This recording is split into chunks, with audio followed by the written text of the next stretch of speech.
இது ஒரு எச்சரிக்கை. Facebook பாவனையாளர்களுக்கு மட்டுமல்ல, செட்டிங் பண்ணக்கூடியவர்களுக்கு எச்சரிக்கின்றோம். நாங்கள் Facebook எடுத்துக்கொள்வோம். Facebook என்றால் என்ன? Facebook என்றால் அனைவருடைய நண்பர்களையும் ஒரு திரட்டாக திகழ்ந்திருப்பது ஒரு இடமாக இருக்கின்றது, வெப்தளமாக இருக்கின்றது. இந்த வெப்தளத்தில் உண்மையிலே இந்த Facebook என்பது அனைவருக்கும் பயன்படுத்தக்கூடியதாக இருக்கின்றது.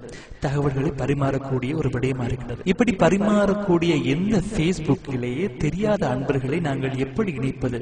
இணைக்க முடியாது. தெரியாதவர்கள் இணைத்தால் பல சிக்கல்கள் ஏற்படும். பொதுவாக ஆண்களுக்கு அந்த பிரச்சனைகள் குறைவு, பெண்களுக்குத்தான் அதிகமான பாதிப்பை தரக்கூடியதாக இருக்கு.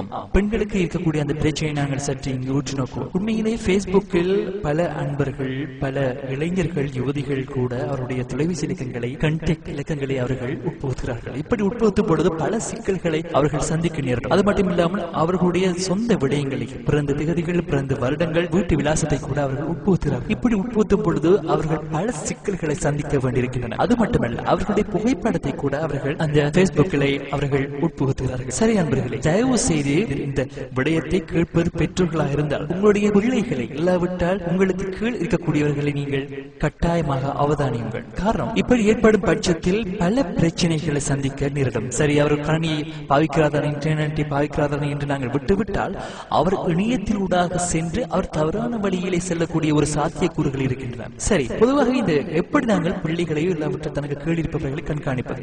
சரி, பொதுவாக இலங்கை, இந்தியா போன்ற பல நாடுகளில் மட்டுமல்லாமல் ஏராளமான நாடுகளில் சைபர் கஃபே, இன்டர்நெட் கஃபே, அதாவது பிரவுசிங் சென்டர்ஸ் இருக்கின்றன. இங்கு செல்வதற்கு இளைஞர்கள் மற்றும் யுவதிகள் கூட முற்படுகிறார்கள். அப்படி முற்படும் பொழுது பெற்றோர்களுக்கு பொதுவாக தெரியும். அப்படி தெரியும் பட்சத்தில் அவர்களை கண்டிப்பாக அங்கு செல்ல வேண்டாம், ஏன் செல்கிறீர்கள் என்று பொதுவாக நீங்கள் கேட்க வேண்டிய கேள்விகளை கேட்டுவிட்டு அவர்களை அந்த இடத்துக்கு செல்வதை நீங்கள் தடுத்துக் கொள்ளுங்கள். இரண்டாவது, உங்களுடைய இல்லத்தில் இந்த வீட்டிலே இந்த விடயம், இந்த கம்ப்யூட்டர், இன்டர்நெட் வசதிகள் இருப்பதா இருந்தால், இன்டர்நெட் இல்லாமல் இருந்தாலும் பரவாயில்லை, பொதுவாக கம்ப்யூட்டர் இருந்தால் நீங்கள் பெற்றோர்கள், அதாவது பொது பெரியவர்கள் நடமாடக்கூடிய இடத்தில் வையுங்கள். எங்கு நடமாடினாலும் கம்ப்யூட்டர், கணனி தென்படக்கூடிய இடத்தில் அந்த கம்ப்யூட்டர் வைப்பது மிகவும் சாதகமாக இருக்கும். சரி, உங்களுக்கு அந்த பிள்ளைகளோ இல்லாவிட்டால் உங்களுக்கு கீழ் இருக்கக்கூடியவர்கள் அவர்கள் யாருடையாவது பேசினால், இல்லாவிட்டால் இமெயில் செக் பண்ணினால், இல்லாவிட்டால் ஏதாவது விடயத்தை மேற்கொண்டால் நீங்கள் கேளுங்கள் அவர்களிடம். நீங்கள் அவதானியங்கள் யாரோடு பேசுகிறீர்கள், என்னத்தை செய்கிறீர்கள், எதை மேற்கொள்கிறீர்கள் என்று நீங்களே முழுமையாக விசாரிங்கள். அது மட்டும் இல்லாமல் சில நேர்கள் என்ன செய்கிறார்கள் என்றால் அவருடைய போட்டோவை கூட அதில் போடுகிறார்கள். போட்டோவை Facebookiல் போட்டால் பரவாயில்லை. பொதுவாக பெண்களுக்கு பல பிரச்சனைகள் ஏற்படக்கூடிய, பொதுவாக முஸ்லிம் பெண்களை எடுத்துக்கொள்வோம். முஸ்லிம் பெண்கள், இந்து பெண்கள், கிறிஸ்தவ பெண்கள், ஏனைய பெண்களை நாங்கள் எடுத்துக்கொள்வோம். யார் எடுத்தாலும் அவருடைய போட்டோவை தெரியாதவர்களுக்கு இணையதளமூடாக ஒருபோதும் தன்னுடைய போட்டோக்களை பிரசுரிக்க கூடாது, பிரசுரிக்கவும் வேண்டாம். அது மட்டும் இல்லாமல் பொதுவாக இந்த Facebookiலே செட்டிங் செய்வது மட்டுமல்லாமல் ஏனைய பிரச்சனைகள் இருக்கின்றன. Facebookiல் தன்னுடைய புத்தியில் பட்டதை, தன்னுடைய மைண்டில் பட்டதை அவர்கள் கொமெண்ட்ஸ் அடிப்பதற்கு அவர்கள் முனைகிறார்கள். கொமெண்ட் செய்வதற்கு முன்பதாக, கொமெண்ட் செய்வதற்கு தன்னுடைய சிந்தனையில் பட்டதை சொல்வதற்கு முன்பதாக இந்த சிந்தனையை நாங்கள் சொல்ல முடியுமா? சொல்ல முடிந்தால் பரவாயில்லை. சரி, எப்படி சொல்வது? நல்லபடியாக இருந்தால் எப்படி சொல்வது? சொல்வதற்கு ஒரு முறைமை இருக்கின்றது. ஏனென்றால் இந்த Facebook பலராலும் பயன்படுத்தப்படுகின்றன. கீழ் ஸ்தானத்திலிருந்து உயர்ந்தவர்கள் வரைக்கும் இந்த Facebook பயன்படுத்தப்படுகின்றன. உங்களுடைய நண்பர்கள் மட்டும் பார்க்க மாட்டார்கள்.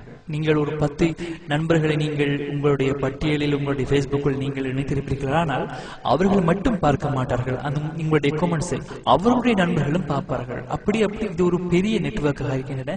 எனவே தயவு செய்து Facebookiல் ஆண்கள் கூட பெண்களுடைய பெயரில் இவர்கள் செக் பண்ணுகிறார்கள். இந்த விடயத்திலும் கொஞ்சம் அவதானமாக இருங்கள் அன்பர்களே. தயவு செய்து இந்த Facebook உண்மையிலேயே நல்லொரு விடயமாக இருக்கின்றன. இருந்தாலும் கூட பெண்கள் இந்த Facebookஐ சற்று அவருடைய பக்கத்தில் திருப்புகிறார்கள். அதனால் பல பிரச்சனைகள் சந்திக்க வேண்டியதாக இருக்கின்றன. இது போன்று பல Yahoo messenger, MSN messenger, Yahoo chatting உங்கள் அனைவருக்கும் வேண்டுவது என்னவென்றால், சேட்டிங் என்ற பகுதிக்கு யாரையுமே விட வேண்டாம். சேட்டிங் என்பது ஒரு மது ஒரு விடயமாயிருக்கின்றது. எனவே சேட்டிங்கிலும் கூட யாரையும் உட்கார வேண்டும். சேட்டிங் என்பது ஒரு வேஸ்ட் ஆஃப் டைம், அதாவது டைமை வேஸ்ட் பண்ணுவதாக இருக்கின்றன. எனவே இந்த விடயத்தை பெற்றோர்களோ இல்லாவிட்டால் இந்த Facebookஐ பயன்படுத்தக்கூடியவர்களோட தயவு செய்து நீங்கள் கருத்தில் கொள்ளுங்கள். நன்றி.